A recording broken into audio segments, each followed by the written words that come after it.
and how they basically deal with the task of training for and running in a marathon. And then to look at the transformation that occur over the course of training and over the course of racing. An important part, of course, is to pace yourself. Something that I'm trying to do right now. Because as part of this performance, of course, I would like to talk about running, but I would also like to demonstrate running. And in order to do so, I set myself a goal to basically go at an 8-minute per mile pace, which would allow me to cover about 4 kilometers or 2.5 miles, which is not that much of an accomplishment, but considering that I'm also trying to give a presentation about running, I think that is a pretty decent performance. Actually, if I were on the road right now, I probably could run up to Queens. Right. So, going back to pacing. In the beginning, the same pace will seem easy. You know, when I first set the pace, I was wondering, am I going too slow? Now, I don't think that I'm going too slow anymore. And of course, I'm only doing this for another 15 minutes. So I think I'll be able to manage. However, in the marathon, it's really key that you have to hold back at the beginning, even though it seems slow. Then, eventually, you settle into a pace. And then, it almost happens by itself, everything. You fall into this rhythm, you know, where everything syncs, like the rhythm of the feet, the breathing,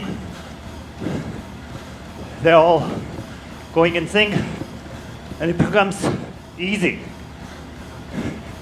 And it allows me to like look around, take in the environment. And this is actually also what most of my participants reported. But that is not the defining aspect of the marathon. Usually at around 20 miles, so the marathon, you would have another 6.2 miles to go. This is usually when it becomes challenging. This is also known as the wall. And then that pace that seemed easy suddenly becomes very challenging. And then you have to really push forward. And there's this disconnect between objective time and distance, and then the experienced time and distance. So that last 6.2 miles or the last 10K are usually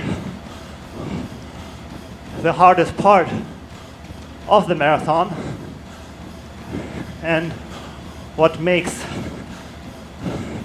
the marathon a marathon. But of course, this isn't the only aspect that I explored about running. I have also engaged in other projects that could be situated in something that we might call moving methodologies or moving epistemologies, because it is through moving through the environment. Well, technically, I'm not really moving through the environment right now.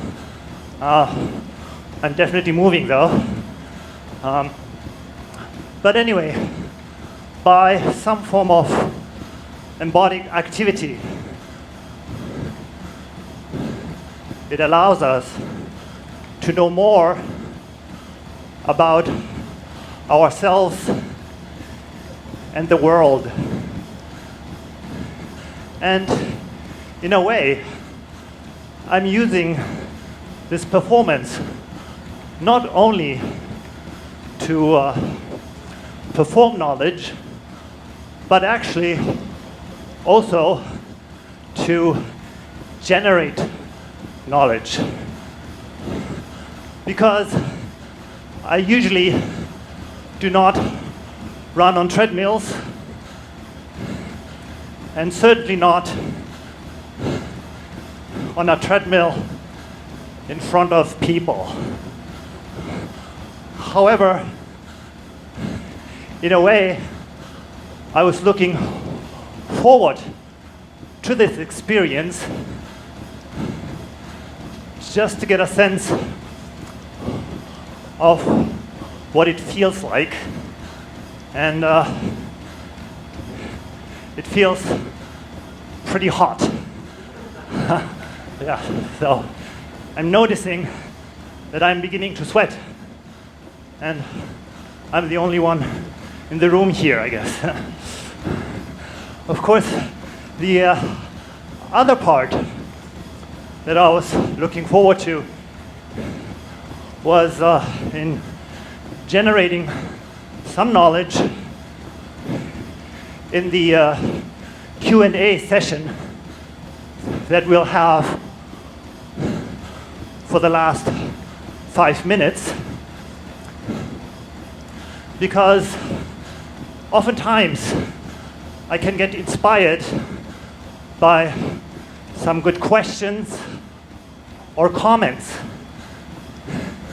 And the thing is, what better way to answer questions about running when you're running? Because you can take runners and have them talk about running, but when they're not running, how well can they talk about running? And I always notice that with myself too, because some of my best ideas happen when I'm running. And that might be in part explained by the activity of moving But it could also be that I'm inspired by the environment as well. Oh, what happened? I might have exhausted the treadmill. So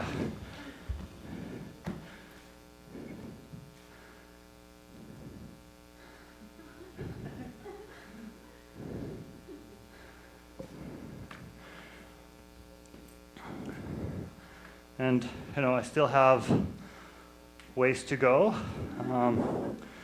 but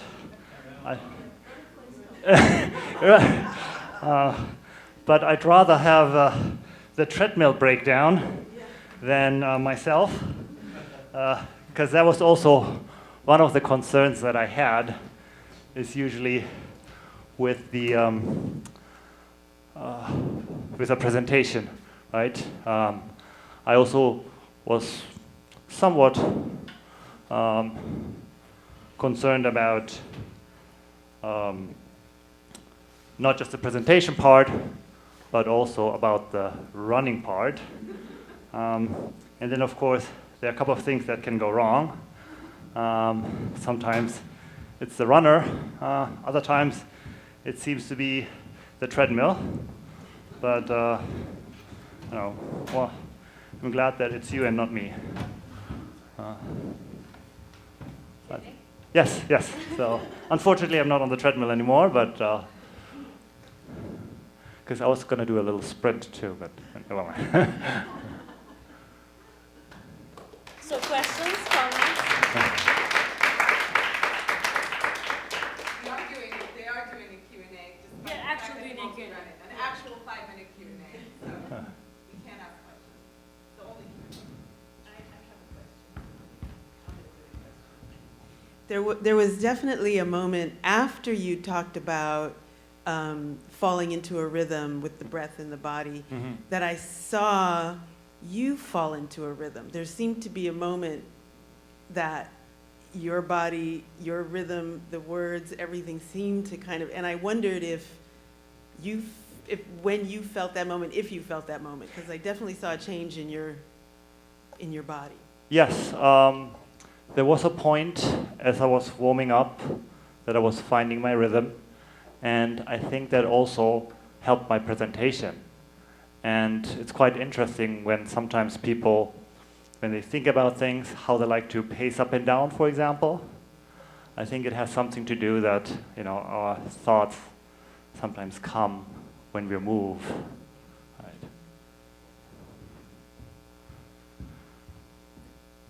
One thing that fascinates me about the transfer of embodied knowledge is that once it leaves the body, is it still knowledge? And then what is it exactly that gets passed? Or maybe a more pointed way to ask is, what knowledge were you hoping to share or to perform specifically for us today?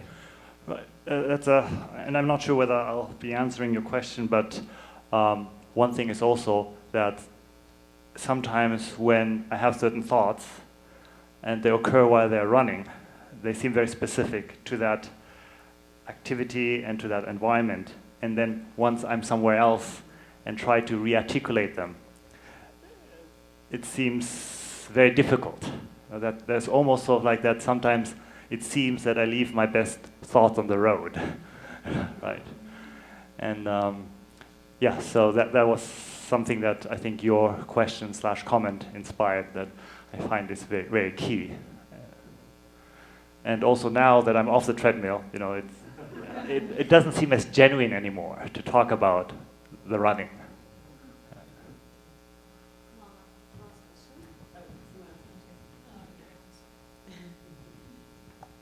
So I just sort of building off some of the other ideas that have come up, I think it's really fascinating, that idea of finding a rhythm. And yes, I think we've all had that moment of that kind of clarity that can come in physical movement. And I'm wondering if what you feel like, how much of that is psychological and how much is physiological, or whether it's perhaps impossible to... Yes, it's very interesting that people pick up on that, because it's also, I should have mentioned that, I also think of the concept of flow by Csikszentmihalyi, And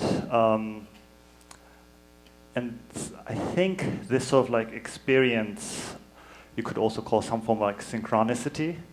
And I think where those boundaries between self, body, environment seem to disappear.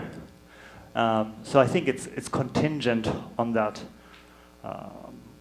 holistic experience, yes.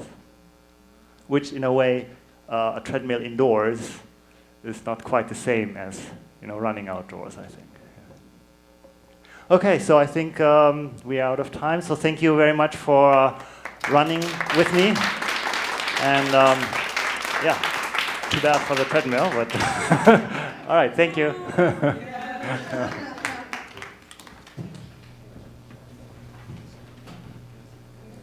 Yep, take it away. Take the treadmill to its grave. Oh,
So we are ready for our next knowledge performance. Before we do, I just wanted to remind everyone to turn off their cell phones, put them on airplane mode, some version of that before we begin. So our next knowledge performance is by Jennie Youssef. I beg your pardon. Jennie Youssef. and dramaturged by myself. And it is called To Bake a Pigeon Pie. Hi, everybody. Hi, Jennie. So my name is Jennie, and I'm in the program in theater and performance here at the Graduate Center. I study the early modern period, and specifically I study quotidian ritual and festive, thank you, festive performances where food is a key feature. And my focus is on ordinary people, the practices of ordinary people, because I don't really care about rich people. But for the purposes of today, we're going to talk about rich people. Also, colonialism is a wonderful, magical thing for my work because it's responsible for the transnational diversification of food practices in this time period. So that means I get to have some dissertation chapters, and also that food in Europe during this time has something we call flavor. But we're not going to talk about those things today either.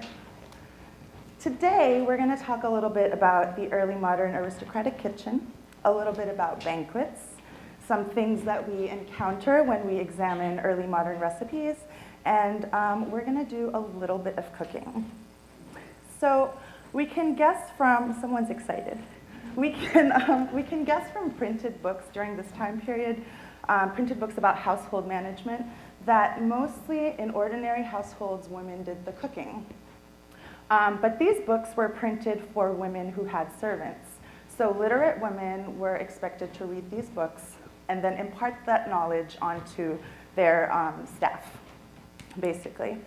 It's only in the 18th century that we have evidence of independent women actually making a living as chefs. So surprise, surprise, in noble early modern households, the chefs were mostly men. And he had loads of helpers. He was paid very well, would be given tons of meat as a bonus on holidays. And if you've ever read any early modern recipes, you know that these people really loved their meat. And the head chef would have complete freedom when it came to hiring or firing staff for his kitchen. Lords would treat these chefs really, really well so that they would remain loyal. And so it's no wonder that no one ever got poisoned, or entire households never got poisoned. So,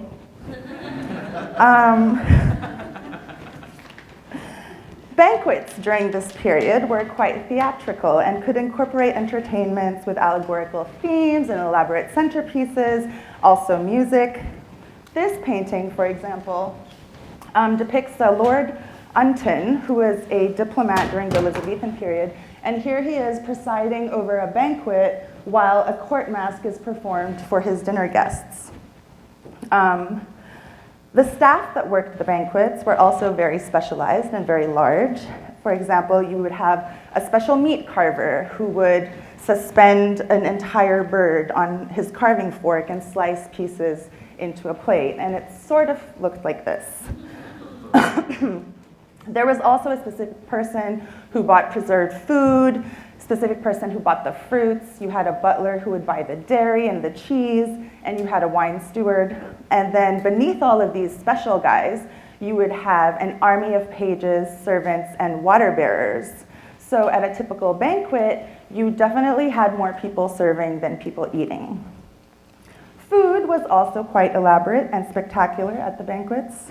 This description, written by Vittorio Lancelotti, who was a food writer, is from a banquet at an Italian court. The first cold course consists of a veal pie in the form of a shield bearing the arms of the king. There is a sugar-glazed ham surrounded by pastry baskets with pistachio pastry stars touched up with gold and silver. Next is a roasted turkey larded with candied citron, the ends of which are gold and silver, as are the sugar pastry wings, neck, and tail. The second credenza course consists of an egg and sugar sculpture, composition sculpture composition with a pastry crown, garlands, marzipan rosettes, and gold and silver touches. There is also the curious invention of gelatin columns filled with little birds and fish suspended within as if alive. And probably my favorite is the third credenza course, where they had dueling marzipan Germans, as well as a little scene of dancing rustics molded out of butter. So, when it comes to presentation, the early moderns were not playing around, especially when it comes to birds, particularly the peacock, which was often roasted whole, and then afterwards they would sew the feathers back onto the body for presentation. The other thing they did with peacock was to use the head, wings, and feathers to decorate meat pies. That's an example of one. That's another. There are quite a few issues that come up when we're dealing with early modern recipes. For one, a lot of them look like this. This is a page in the recipe section of a commonplace book belonging to a man named John Crophill, who was a medical practitioner and a bailiff, and it's dated between 1430 and 1485. Somewhere on this page is a recipe for tarts of flesh. So do we have some early modernists in the room? Can any of you read that? All right, do we have real early modernists in the room? I'm kidding, I can't read that either because I haven't done the paleography training. But even if you could read it, you would have to wonder what some of these words even mean. And we have resources like the OED and lexicons of early modern English which help us figure out what the words are, neither of which I used for today. But I will tell you anyway what it says. It's take the flesh of capons or of hens and pork and mix with figs, raisins, and ground hard-boiled eggs. Add raw eggs, saffron, ground ginger, cinnamon, galangal, sugar, and whole cloves and maces. Then put them in a case made of thin pastry. Make another course from turkey or plover or other heavy game bird, and another course from ground meat, and eat them together. Well, menge here either means mix them together or eat them together. I'm hoping it means eat them together. Anyway, today we're not making tarts of flesh. Because we're in New York, we're gonna make some pigeon pie.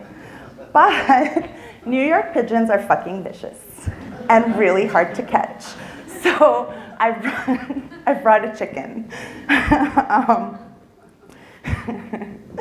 This recipe for pigeon pie comes from a lady named Hannah Woolley, who was an English writer, and she published books on household management.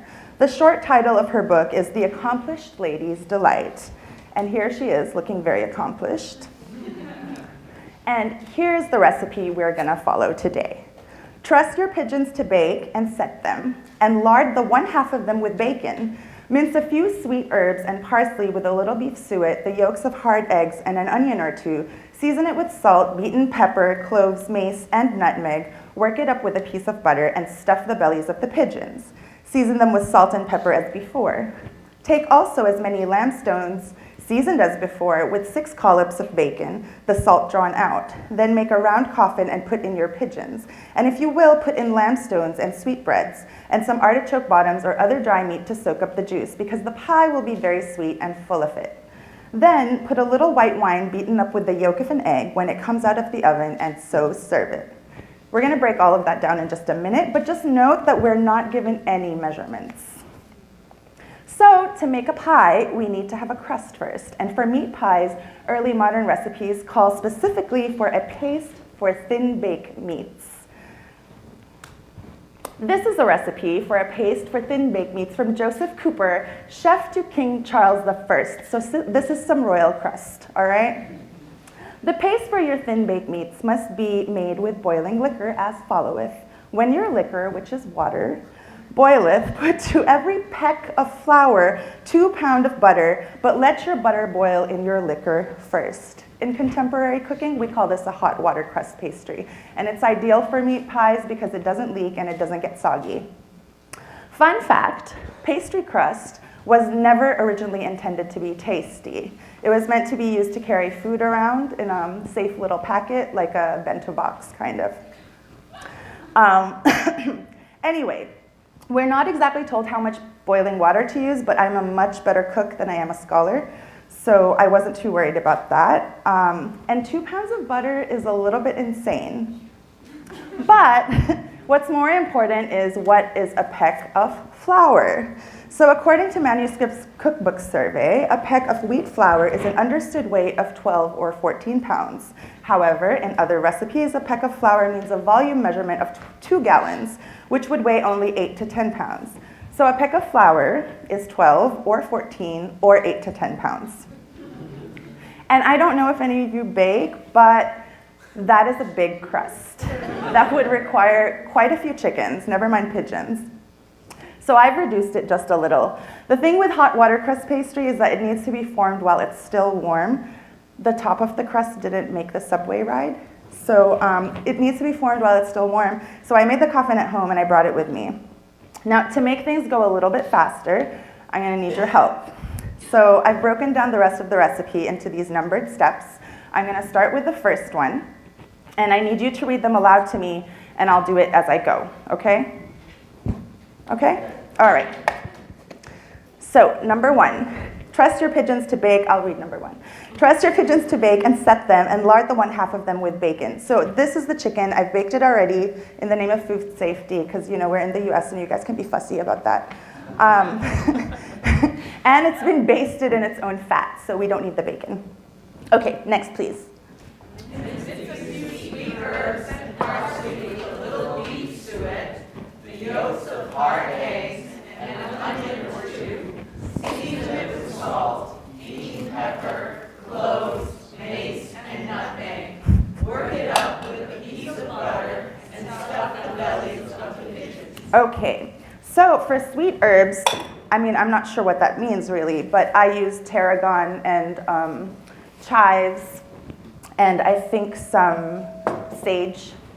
And I used the entire egg because I'm a graduate student and I'm not throwing away good egg white.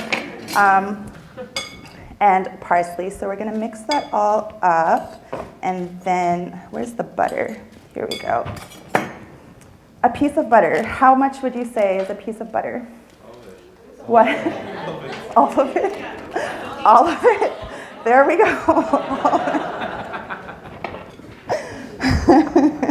This is why I brought the big spoon, because I knew someone was going to do that. All right, so we're going to mix that up. This is disgusting.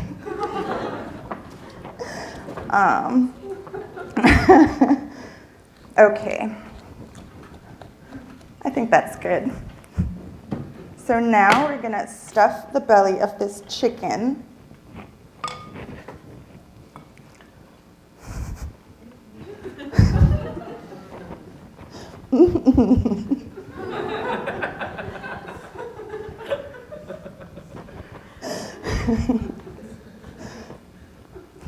Okay, that's good enough, I think. All right, next step, please. Season them with salt and pepper as before. Take also as many lamb stones seasoned as before, with 6 clods of bacon, the salt drawn out, and then make a round coffin and put in your pigeons. All right, next, please. And if you will, put in lamb stones and sweetbreads, and some artichoke bottoms, or other dry meat to soak up the juice. Okay, so the juice that Hannah is worried about. Lamb stones and sweetbreads can be a little bit divisive, so I decided to soak up the juices. We would use some potatoes. Now, in the early modern period, roughly around the beginning of the 16th century, potatoes were imported from Peru and northwest Bolivia. So, but today our potatoes are imported from the exotic land of Idaho. And that's what we're gonna use to soak up the meats. So we're just gonna chop that up.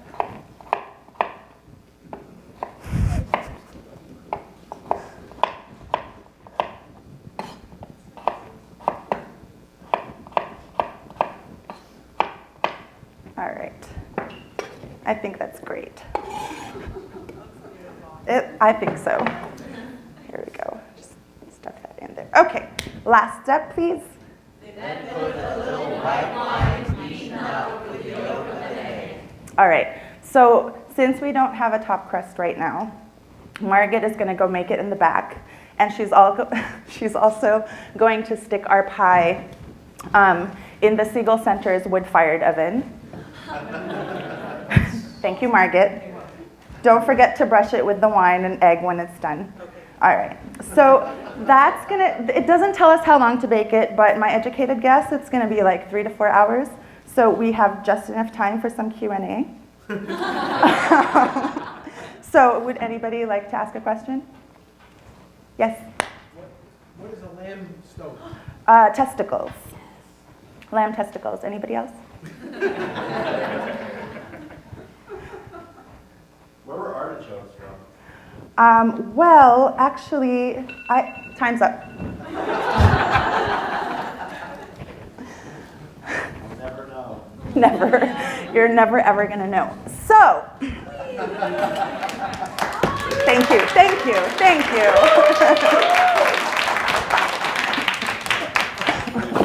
Now, we're not done yet because the early moderns did not send a naked pie to a party. And I really, really tried to get peacock for you guys today, but they didn't have them at Whole Foods. So, where is it? I brought you a crow. Trigger warning, it's about to get graphic. So if you're like the queasy type, you should probably leave. So here are the wings. There we go.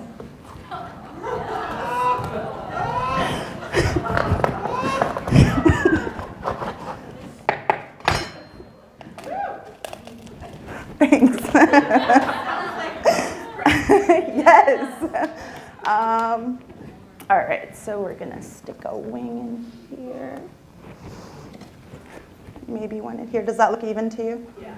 All right, great. Then where are my special tools?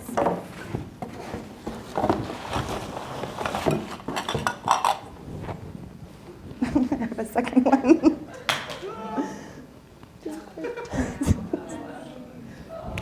There. I think so.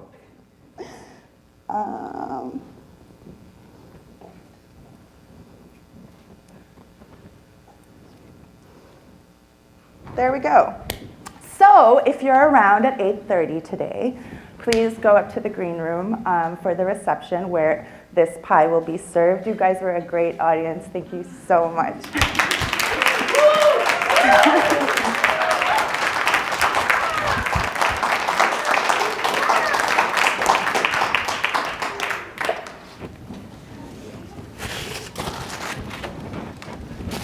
So just as we set up for the next one, again, I encourage everybody to talk to each other in the transition, but also just a warning about the next performance that if you have sensitive hearing, this one has some very loud feedback and sort of high-pitched sounds, so anyone with sensitive hearing might not want to stay for this one.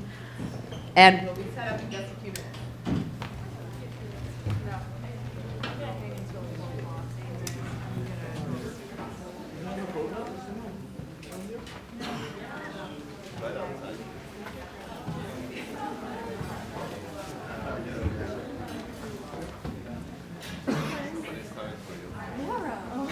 Holy shit! I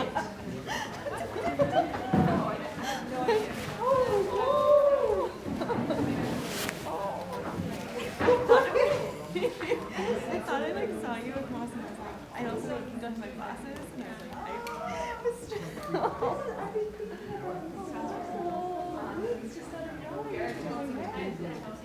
what's up? It's random here. Oh my gosh.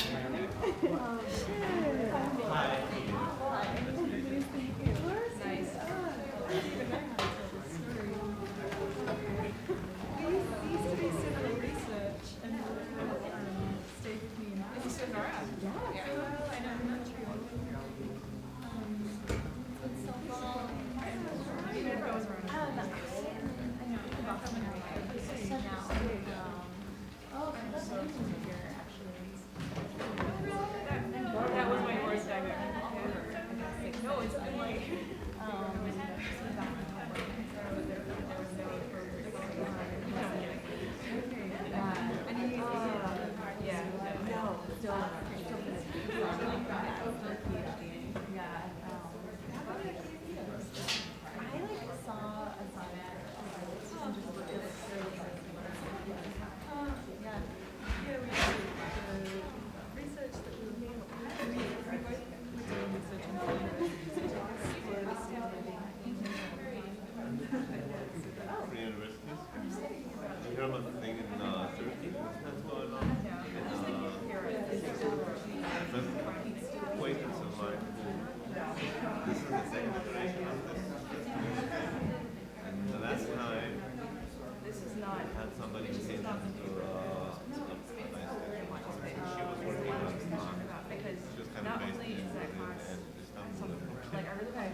Yeah, there's like a weird program now that's moving really have,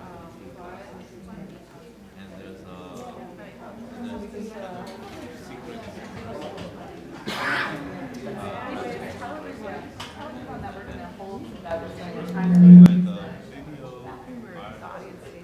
Everyone, we are going to start in about 5-ish minutes, and so if you need to run to the loo and come back, you have time. Thank you.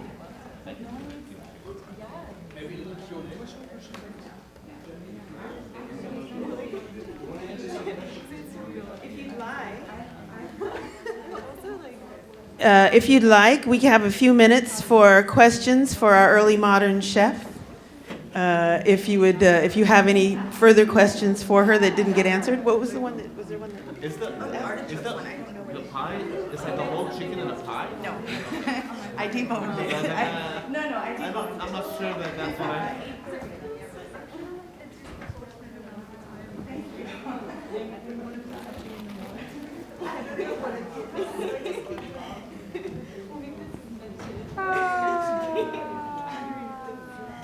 Am I what? Yeah, it's too loud, huh? It's so...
It's on the left.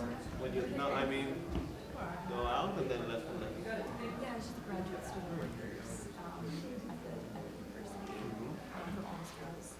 So the new union, and this was the first kind of like big set of demands to the university. Although, I mean, there were a lot of things because it was kind of like a bundle of stuff that we didn't have ever had money before, and everybody had to ask a lot. So there's some really small things and then the three bigger things.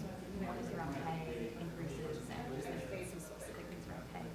Another is around child care.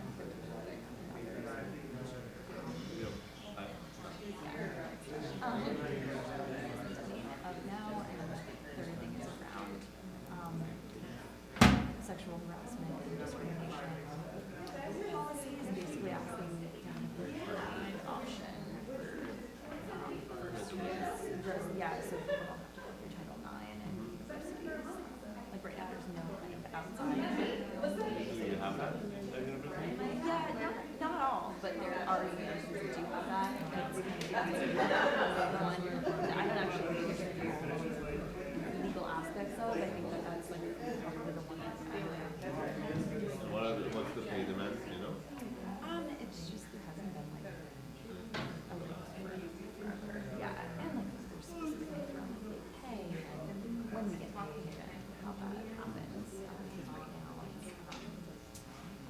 there's just like instances where people get paid late or they it's weird timing when like certain fees are due and then get paid.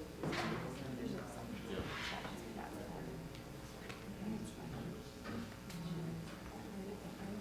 What is the yearly pay? It varies. Standard is probably, I'm trying to figure out. I'm teaching like double. So you're doing that as well? No. So when you teach as a student, so I'm like, that and then also doing it for business and you're that's more of a lecture. So I'm a graduate student, but yeah, different kinds of roles. But as a graduate student, you're hired? No. Oh, so you're having some extra work? Yeah, you're not working. It's like how you earn money. But you earn money for fellowships as well? You can't, I mean, there are certain fellowships not full time. So the teaching, yeah, you don't have fellowships, but yeah. So you teach basically to So then, but most, that must be very well paid. You can't teach like 4 classes a year. You have to teach. yeah. Or you teach 4 classes a year. Yeah, you teach, so you're teaching assistant often for a professor's course. And then Yeah, in my case, I'm doing that. But, teaching assistant for a professor's course. I don't know. So 12,000, you know, maximum, no? yeah, Semester. per semester, it depends on how many like sections you're teaching, so how many students you teach. I'm just wondering because just to understand the system Yeah. that the richest university in the country, Yeah. second, just one of the poorest ones. So I'm wondering about like how that Yeah. Yeah. because this one's a public university, you know, it's like all very, Yeah. very much close to the. Yeah. Well, I think that I've been incredibly grateful for the resources that we have. I think that many people do, but I think it is also. Okay, welcome back. We are ready to begin our next knowledge performance. So I'm actually really encouraged to see all the conversation engendered, I hope, by the performances that you've seen so far. Our next knowledge performance is by Vered Engelhard and Carolyn Heiter, and it's called Attuning, Detuning, and Retuning Self.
Thank you.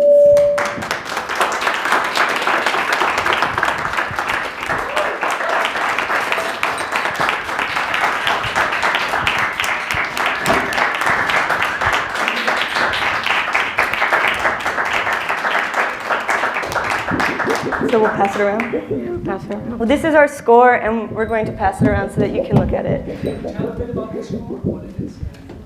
Yes. It's plexiglass. And it's been carved.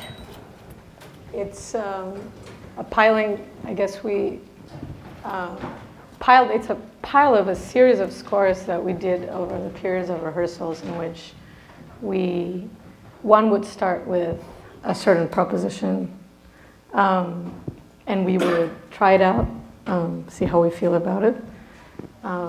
Things we like, things we don't like, as far as control and improvisation, and then we would come to the next rehearsal with a suggestion about how to frame the piece more. And different things that we could score and other things that we would leave open to interpretation and improvisation. So the 3 systems of lines on the staffs are our vocal score that we were following in a cyclical repetition, and then the duration or the amount of times that we would do each system is in the grid underneath. the grid is a series of repetitions that layers up with the different sort of variables that we start adding on to. Yeah. And other things in between. What inspired you for the piece?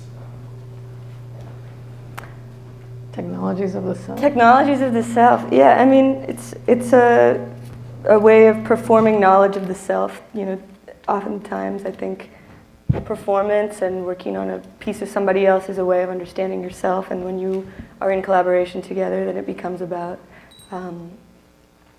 exploring and understanding the different ways in relation to one another that you process and internalize and then express whatever is open to expression.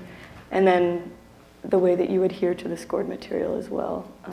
Yeah, and the form of the duo also. The duo format is such a has such a history of, like, in therapy and other forms of self-knowledge. And we're saying, like, what if composition and performance in tandem could help us achieve that sort of form in a mutual way, but also, again, it's self-knowledge. So there's this constant coming together and apart, I guess. Yeah, it's a kind of collaborative creation of knowledge of the self and interpretation of knowledge of the self, and then performance of that and generation of that, where it's all happening kind of simultaneously in this sort of cyclical feedback loop, in the way that you kind of can get trapped in that. So, any other questions? All right. What are the contexts, what are artists, what is the work that you would relate that to? I'm sorry, what did you say? What are artists or contexts or compositions, how do you relate it to the work? Other artists that do this? Pauline Oliveros. Concepts that we relate our work to. Well, the Foucault essay, Technologies of the Self, was very foundational in the creation of this piece. Yeah, there was a Foucault there. And then there's Pauline. And then there's Pauline, Yeah. the different ways through which she scores her material. Yeah, you had a question. It wasn't exactly a question. I was wondering if there was a narrative. There was a narrative that was kind of structuring your movement, because I was like, is that there was like some scenes and some, like communications, and it was like, it wasn't just sound, it was more. When you're in, just a short response, because we're out of time, but when you're in conversation, narratives always arise, right? It's the way you tell yourself to the other, so. In your own That mind. was today's narrative. That was today's narrative. It was just today, yeah. Thank you, everybody.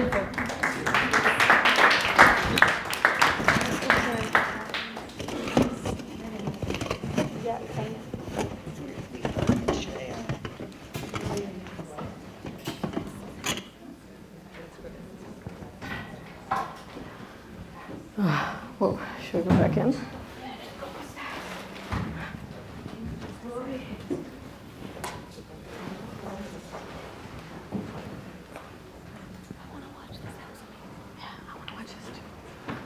Let's just go in.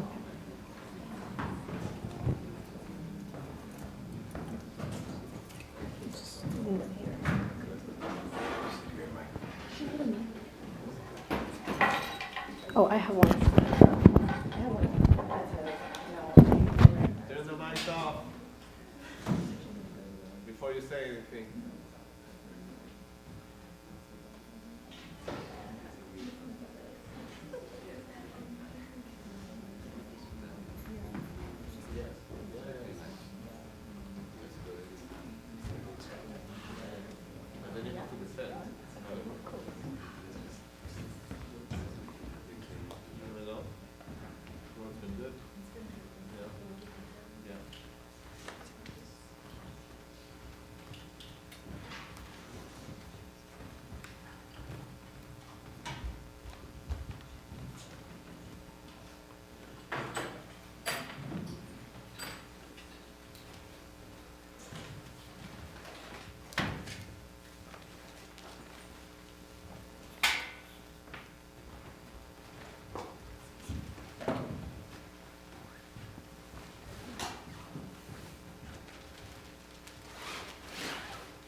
Oh, welcome to How to Human.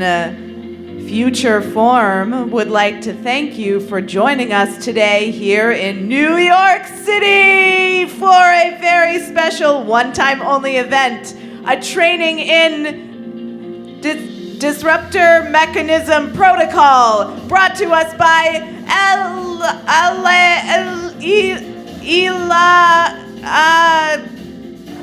I can't pronounce this. L something, yes. A very special training with our guest. Put your hands together, folks. Thank you so much. New York City. New York City. Wow, I am so excited to be here with you humans today in the center of late capitalism. Oh man.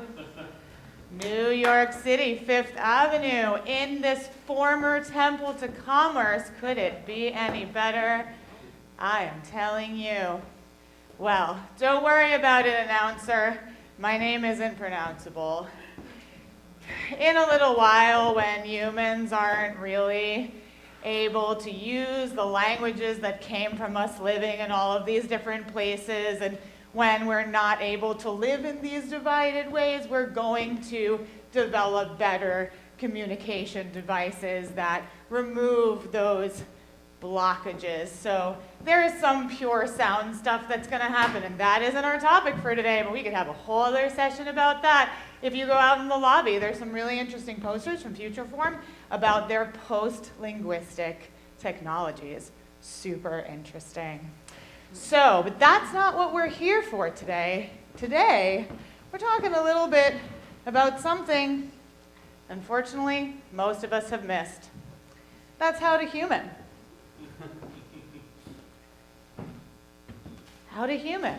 We forgot to learn. You forgot to learn. We figure it out a little later. This could be you. Successful. Feeling confident in your humanoid body mind. I'm here today with a little protocol set called the disruptor mechanisms. What's a disruptor mechanism anyway? It might just be the answer you are looking for. Tell me, are you worried about systemic collapse, planetary collapse? Humans love the word planetary collapse. Well, all right. You worried? A little bit worried? Maybe about the sixth extinction? It's pretty concerning. All right. Well, I have good news, but I also have bad news. And so the good news is that a protocol like the nonlinear alchemical disruptor mechanisms may be able to forestall us moving in that direction. But part of the good news is also that actually the word planetary is kind of inaccurate, because the planet will be fine. And the planet and everything on it, including some form of yourself, will emerge again as the Earth figures itself out. All of the organisms and all of the energies that are here are infinitely capable of moving itself through another system of homeostasis and restoring balance. All humans may die in the process. Don't worry. No one but you is really worried about that in the same way, but that's a capacity that you as humans have developed. It's an emotion, it's a flag, and the fact that you're having it now is part of the other good news. The good news is that those flags are here to help you. They are an evolutionary device that you have evolved to have, so that when you get here, you can start to say, hello, we may need to do something else.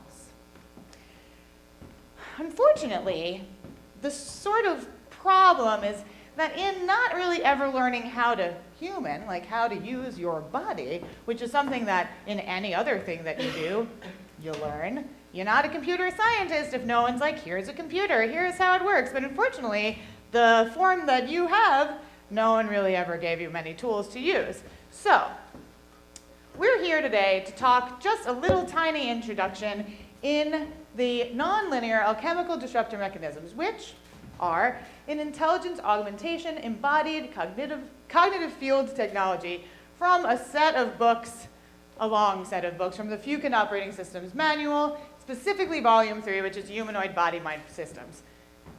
Lots more to talk about with that today. But, wrong way. Funny. That nonlinear mind thing screws me up every time. All right, so as humans, we have incredible capacities, but most of them have not been developed.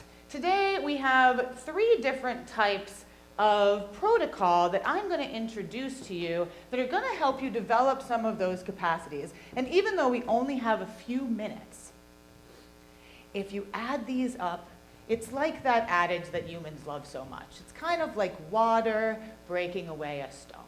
Yes, a little bit at the time, and if systematized in your daily life, these will add up to something that can create change and the ability for you to auto-evolve.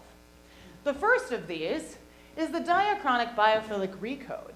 And it's great to come into this talking about water on a stone because the diachronic biophilic recode asks us to remove from ourselves what it means for us to think about humaning, verb. I want you to think what it is to stone. What is it to stone? What is it to mycology? What is it to animal? What is it to rhizome? These are the things that you want to start trying to get into your body because you have the capacity to be there. So moving into spaces where you might ask the question, how would a mushroom map this environment? How might an animal see this room? It isn't the way you see this room, but it's hard for us to not think that our understanding of it is a priori accurate. It's simply not the case. We're stuck in that mapping. Yes, the map precedes the territory. Someone in your century or so said that. So, number one, diachronic biophilic recode. And you know, plants have been trying to help you with nonlinearity for a while. A lot of your indigenous peoples also helped you out with that. The language that we used to have did not always have the causality that we are now stuck in. We're going to get there again. Oop, forward. So, language.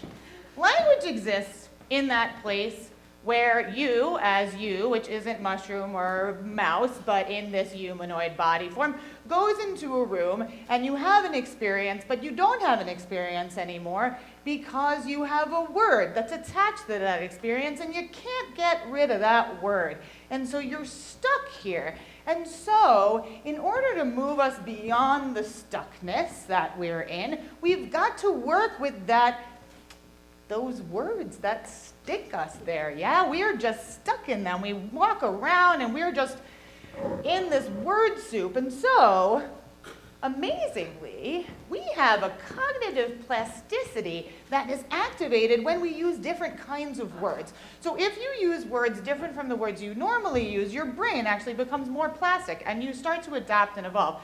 So by attempting like an active use of speculative language, you will move yourself into a future that is liminal, that doesn't yet exist. Thank you to the non-binary people and everyone using the new pronouns. They are living in a speculative space that does not yet exist, but through the use of that language, we facilitate a body that is prepared to be in that space, and then the space follows the language use. Employing this in your life on a daily basis, creating neologisms, and living in a liminal space that is semi-cognitive, starts to move us out of where you're stuck. Great. Ooh, all right. So all that stuckness, it also lives in the humanoid body in a way that if you don't work with agentively, none of the other stuff is gonna work. Because the nervous system is, you've just got all this stuff in your nervous system. It comes from trauma, it comes from your experiences, and you, as a humanoid body, are different from the other things in your biome. Other plants and animals are phylogenetic, which means that they will learn all the capacities of their body no matter what. You are not like this.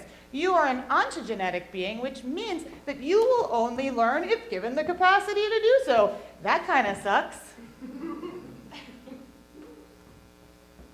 But luckily, if you know that this is the case and you remember that this is the case and you start to actually be like, hey, what are the capacities of my body? How can I control my parasympathetic nervous system? How can I know that in this moment I'm feeling fear because I learned to feel fear here? And I can tell myself that that fear is not actually something that's happening, that I should feel fear structurally, true, but that immediately I am not being chased by a bear. And so I can breathe in a certain way so that my mind can work better and my blood can work better and I can make a good decision. And so when you learn to do these things, you are more able to take on the other disruptor mechanisms and put them into place, because you're not flailing around with your heart beating out of your ears, hyperventilating, which is much more convenient and easy to do.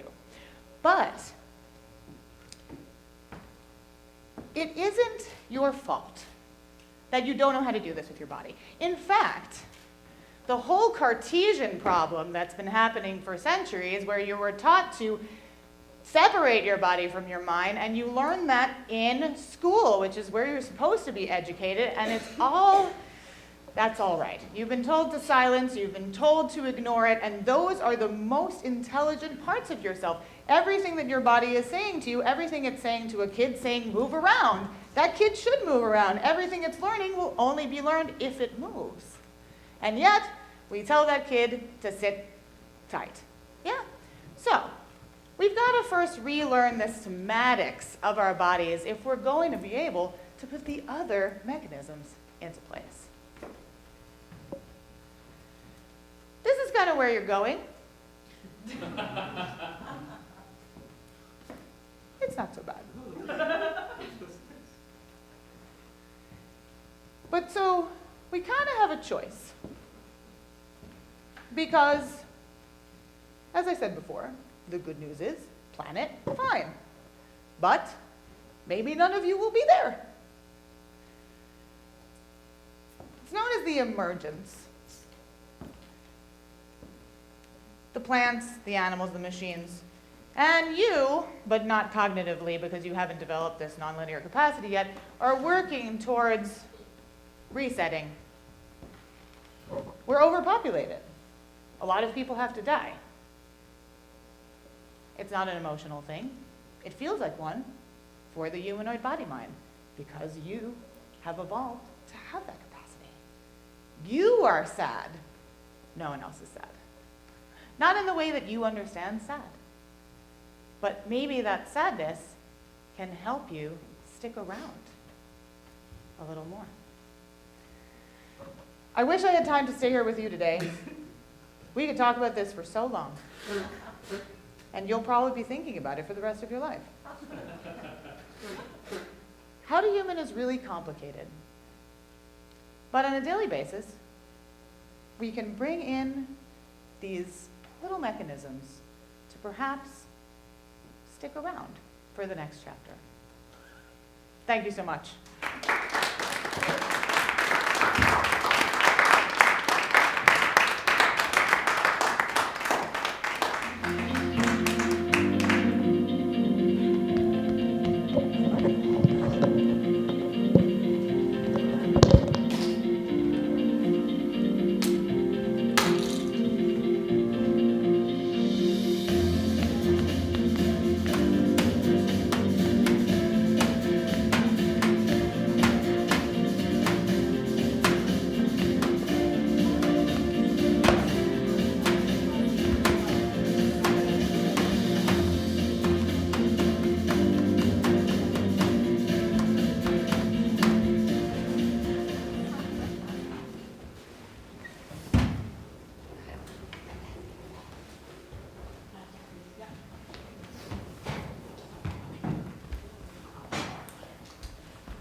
We've got one more in this section where we'll start it in about 5 minutes after we do the transition.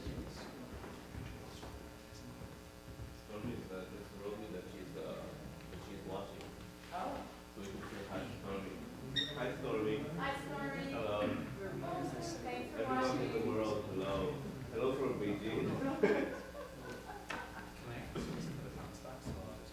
Sure, yeah, Jennie. Yeah, that's a great idea.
is write a sentence inspired by an actual promise that you made or that someone once made to you.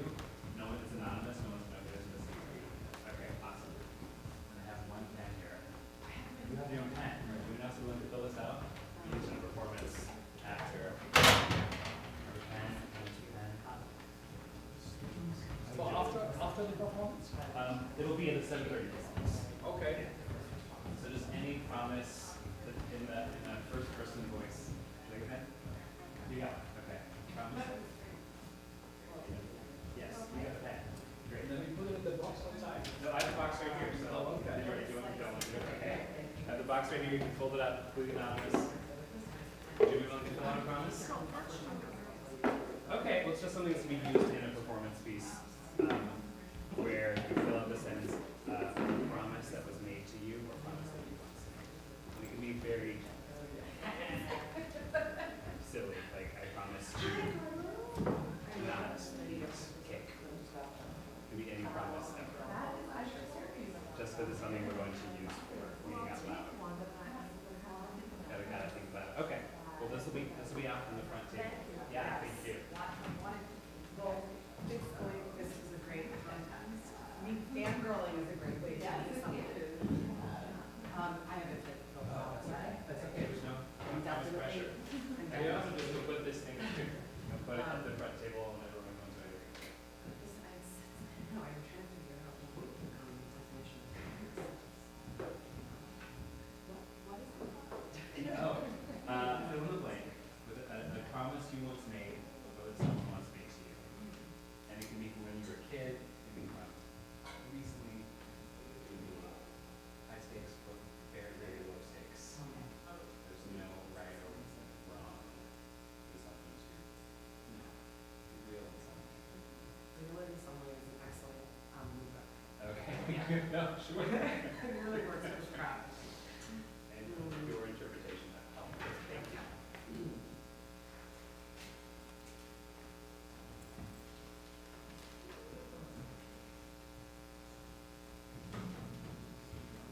So are these starting early? If it's not. I love the first slide. Yeah, well, So the way it's connected to theater,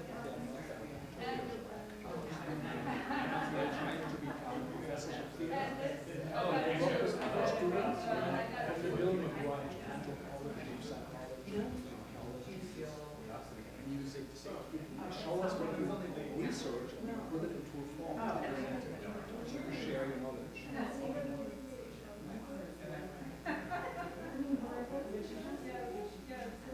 But it doesn't have to work. You can make it.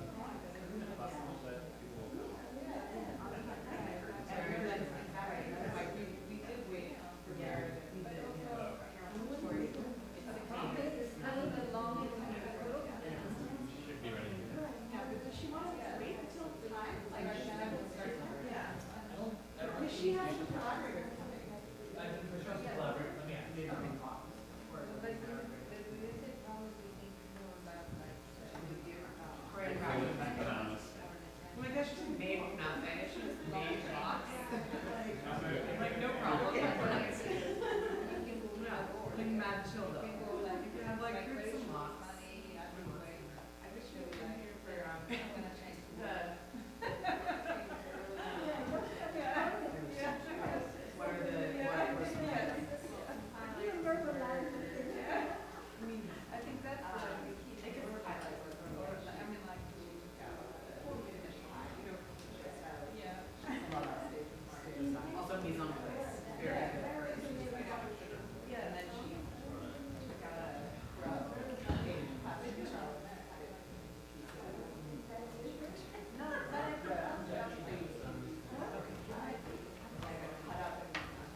next performance.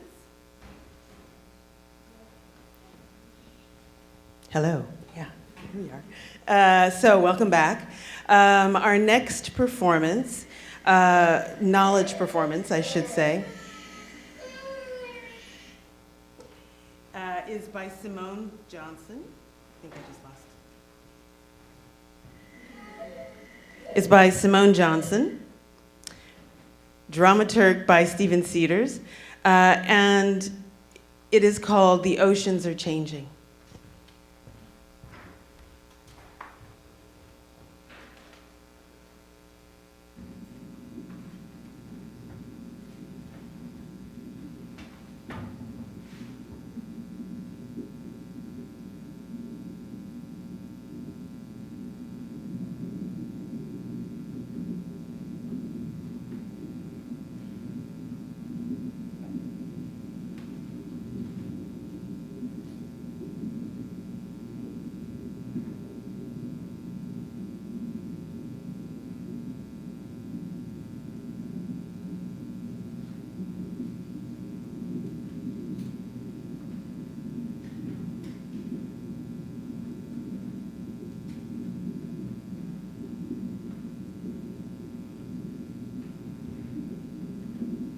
Overlaying the ocean over me, merging with the ocean, imagining myself as the sea with all these zones and layers. Zones and layers. Why? What am I doing here? I have nothing poetic to say. How long will it take for them all to die? When will it be over? It's happening fast, I guess. But to me, it feels like slow, drawn out changes. I can't really articulate my reasons for being drawn to the abyss. Reasons help things make sense. This is their home. Oof.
In the abyss, the light gradually disappears.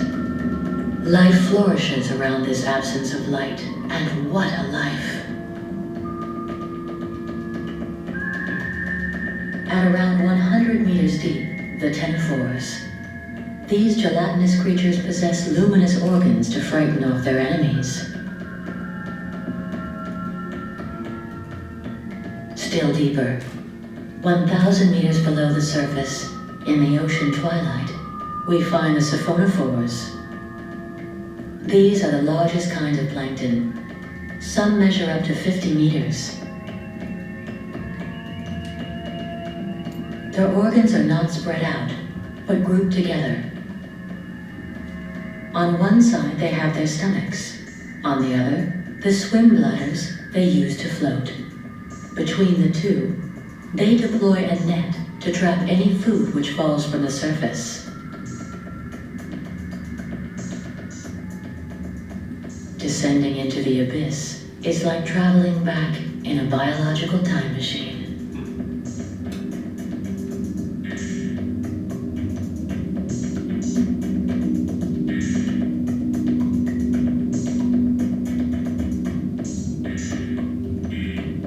There are maybe 2,000 species of abyss-dwelling fish.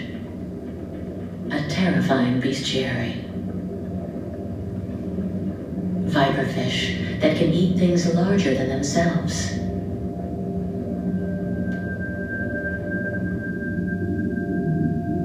Gulper eels that gobble everything which passes. Survival is tough at 1,500 meters deep. At around 3,000 meters, there is no more light. It's the kingdom of the vampire squid, a prehistoric cousin of the squid. The vampire squid has blue blood laced with copper. Its enormous eyes detect slight variations in contrast above it, towards the surface. Its vision is entirely adapted to the shadows.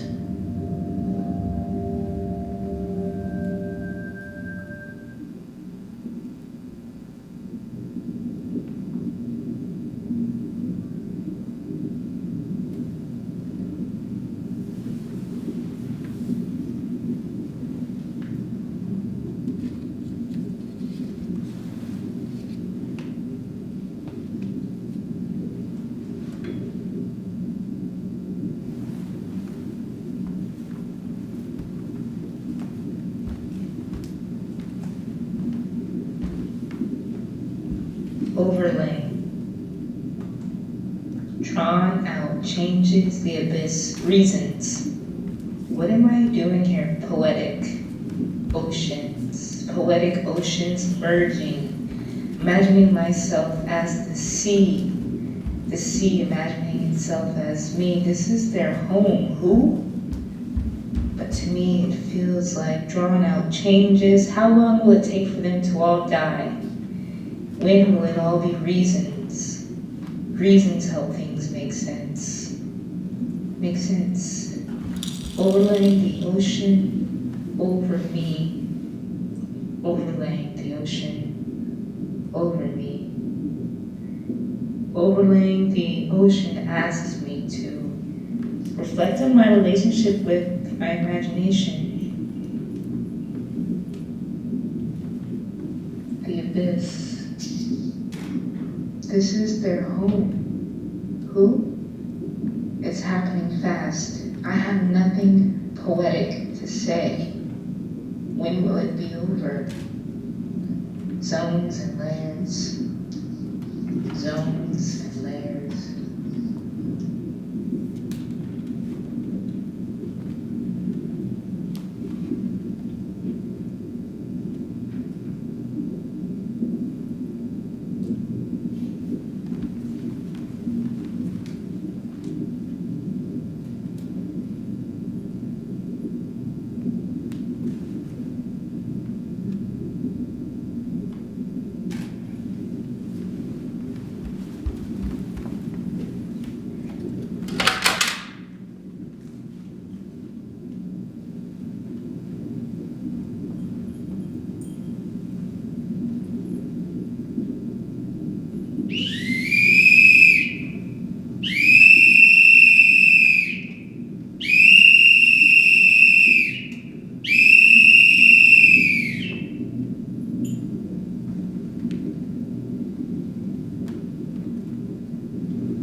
Simone, can you tell us a little bit about what you were working through with the idea of making things make sense, but not wanting to make sense? Yeah. First, I wanted to say thank you to Stephen, the dramaturg I worked with, to Leah for making these wonderful algae lamps. These are actually an algae culture in here, in here, and in here. And most of my... And say again. Oh, thank you. Say again. Yeah. Oh, I wanted, can you hear me? I wanted to say thank you again to the dramaturg I worked with, Stephen, and to Leah, who has created these wonderful algae lamps. There's actually algae culture here, a certain strain of algae that Leah knows more about. And she actually created these with her hands. So I was just like, this is so cool. And what I was working with was I make a lot of work around water, and I tend to want to make things that make sense and that are logical. And I was telling people earlier, shaping and strategizing, because I want to get a meaning across and I wanted it to be purposeful. And I've been exploring surrealism and magical realism as modes of research. And in surrealism, they explore the unconscious and intervening in things making sense. So it was really hard for me because I kept trying to say, does this make sense? Is this? And I used the eggs came from a dream I had about a bat. And I know in surrealism they use dreams. And I researched bat symbolism, and it was rebirth, so I thought of eggs. And so it's just really interesting to I feel like I've been doing a lot of surrealist work, but I so much want to get something across. So that's what I was playing with. And this is all in the context of trying to think about the relationship of oceans and climate change. And I haven't really heard a lot of conversations about, I didn't realize the ocean plays such a big role in absorbing carbon. And I could go on, but it's going to be a year-long project. And I'm just really grateful for all the people I worked with, and for Margit and Cory for organizing this amazing festival. So thanks. You have a few minutes. Does anyone have any questions? You worked with the project? It's the algae. Maybe tell a little bit about the algae.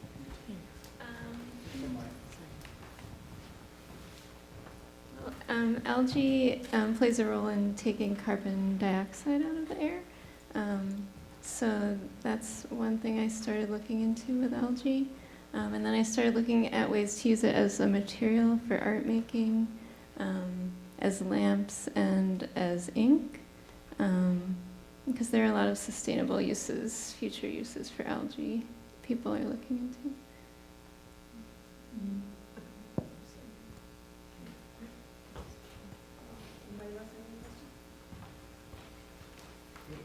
Well, thank you, and thank you, Simone, for your work. Thank you, everyone. We are going to take a break now. Our next part, this is the end of part 1. Part 2 will begin at 6:30. Please come back or send your representatives at 6:30, and that half of the evening will go until till about 8:30. Yes, till about 8:30, and then the reception upstairs. So thank you all very much. I'd like to give a big appreciative thank you to all of the knowledge performers who presented this afternoon. Thank you very much.